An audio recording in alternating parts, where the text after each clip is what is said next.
참고로 어떤 사람들은 문법 위주 교육 때문에 영어가 안 된다고 말합니다.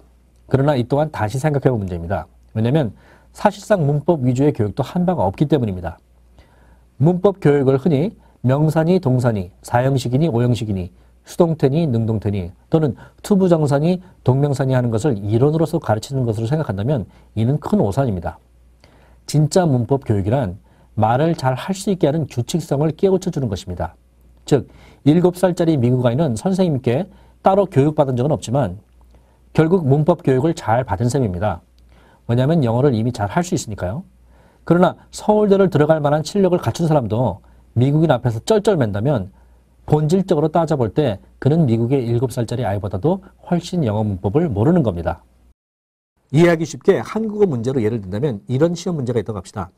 다음 문장에서 괄호에 들어갈 조서를 맞는 것은? 이라고 물었습니다. 한번 풀어보시기 바랍니다. 철수는 밥, 괄호, 먹었다.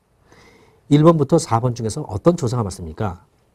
당연히 4번, 을이죠. 이런 문제는 한글을 막 된 7살짜리 아이도 맞출 수 있습니다. 어떻게 풀었을까요? 네, 하나하나 넣어서 읽어봤을 때 1번 밥이 먹었다, 2번 밥가 먹었다, 3번 밥을 먹었다. 이들은 모두 어색합니다. 오로지 4번 밥을 먹었다만 어색하지 않습니다. 그래서 4번 을이 정답인 거죠. 그러면 이것을 영어 문제라고 가정해서 현재 여러분이 영어 문법을 배우는 식으로 문제를 푼다면 어떤 식으로 할까요? 7살짜리 미국 아이라면 당연히 방금 우리가 풀었던 것처럼 어색하지 않은 조사를 찾으면 답이 되겠죠. 영어로 생각한다면 당연히 읽을 때 어색하지 않은 전치사를 찾으면 그만입니다.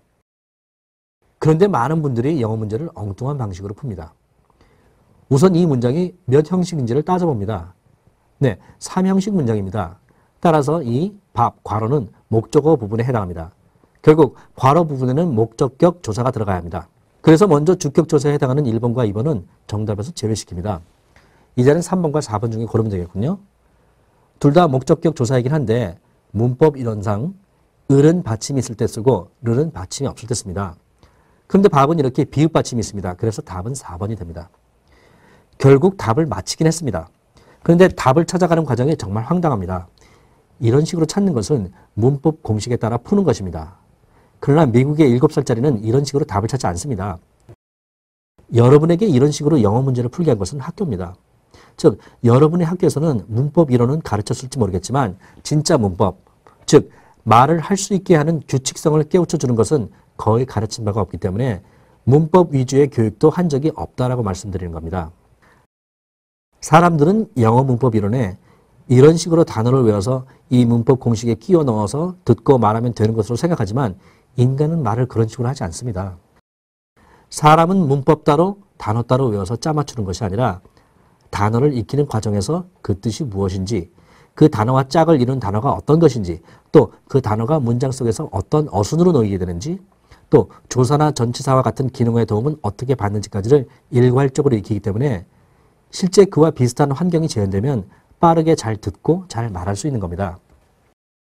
누차 설명드린 대로 영어 어휘력을 기르는 것, 그것이 바로 영어로 듣고 영어로 말하는 능력을 기르는 것이고 그렇게 어휘력을 기르는 노력을 하는 것이 곧 그 자체로서 문법 공부인 것입니다. 말하자면 이런 생각을 가지고 영어 단어를 익혀야 여러분도 미국인 아이처럼 영어 문법 문제를 손쉽게 풀어낼 수 있게 됩니다.